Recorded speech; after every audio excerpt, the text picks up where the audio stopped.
करते हैं। दोस्तों, हमें ऐसी सब्जियों की खेती करनी चाहिए जिसमें कम खर्च हो। खर्च अगर हम कम करेंगे तो हमें मुनाफा होगा वो ज्यादा होगा। अगर हमने सब्जियों की खेती में पहले खर्च ज्यादा कर दिया तो हमें मुनाफा भी ज्यादा चाहिए, इसलिए मंडी रेट भी हमें शानदार चाहिए और उत्पादन भी शानदार चाहिए। इन दोनों चीजों में अगर एक भी चीज शानदार नहीं हुई तो हमें उतना प्रॉफिट देखने को नहीं मिलेगा जितना हमें चाहिए था। तो जब भी सब्जियों की खेती करो तो सब्जियों की खेती में कुछ बचाने की कोशिश करो। जो भी हमने बचा लिया समझो सब्जियों की खेती में वो कमा लिया। तो सब्जियों की खेती में हमें कम खर्च में कौन सी सब्जियां लगा सकते हैं? तो दोस्तों, जनवरी माह में ओपन फील्ड में आप देसी टिंडसी की खेती कर सकते हो। देसी टिंडसी की खेती कम खर्च में की जाने वाली सब्जियों की खेती है, क्योंकि इसमें खर्च हमें बहुत ही कम देखने को मिलता है। अगर आप चाहो तो प्लास्टिक मल्च लगा के भी खेती कर सकते हो, अगर आप बिना प्लास्टिक मल्च के भी करना चाहते हो तो भी कर सकते हो।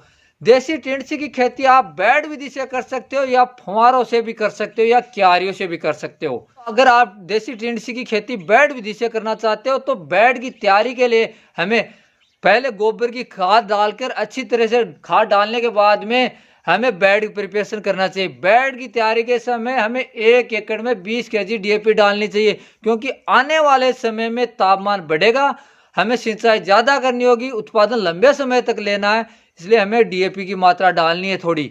उसके बाद में बेड प्रिपरेशन करने के बाद में बीज की बुआई करनी है। बेड से बेड की दूरी आपको रखनी है 4 फुट और बीज से बीज की दूरी रखनी है 1 फुट। इस प्रकार से आप देसी टिंडसी की खेती कर सकते हो। देसी टिंडसी के बीज के अंकुरण के 10 दिन बाद में आपको पहली स्प्रे के रूप में एनपीके 19-19 का स्प्रे करना है। उसके बाद में किसी तरह का स्प्रे कम करना है। जब हमारी फसल फ्रूटिंग पे आ जाए उस समय 12-61-00 चला देना और 00-35 चला देना। ये 2 स्प्रे हमें ड्रिप के माध्यम से देनी है हमारी फसल को। 2 नंबर सब्जियों की अगर बात करूं तो आप चप्पन कद्दू की खेती करके भी शानदार और लाजवाब तरीके से उत्पादन ले सकते हो। चप्पन कद्दू की मार्केट रेटों की अभी की मैं बात करूं तो 25 से 30 रुपए के बीच में मार्केट रेट है अभी। तो आने वाले समय में हमें मार्केट रेट शानदार मिलने वाला है। चप्पन कद्दू की खेती कम खर्च में की जाने वाली है, क्योंकि इसमें कम ही रोग देखने को मिलेगा। अगर जनवरी के लास्ट वीक और फरवरी के फर्स्ट सप्ताह में अगर हम चप्पन कद्दू की खेती करते हैं तो चप्पन कद्दू की खेती भी अगर आप प्लास्टिक मल्च लगा के कर सकते हो या बिना प्लास्टिक मल्च के भी चप्पन कद्दू की खेती कर सकते हो। चप्पन कद्दू की खेती में आने वाले अगर मैं रोगों की बात करूं तो इसमें माइट का प्रकोप ज्यादा देखने को मिलता है, लेकिन इस समय अगर हम लगाते तो माइट का रोग भी नहीं देखने को मिलेगा।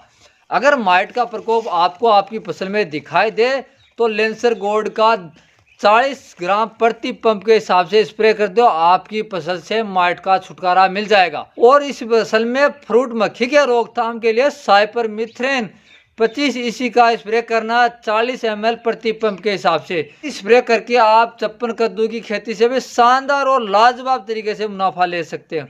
दोस्तों, कम खर्च में की जाने वाली इन दोनों सब्जियों से हम शानदार और लाजवाब मुनाफा ले सकते हैं। दोस्तों, अगर ये वीडियो आपको अच्छा लगा तो वीडियो को लाइक कीजिए। चैनल को अभी तक भी सब्सक्राइब नहीं किया तो चैनल को सब्सक्राइब कीजिए।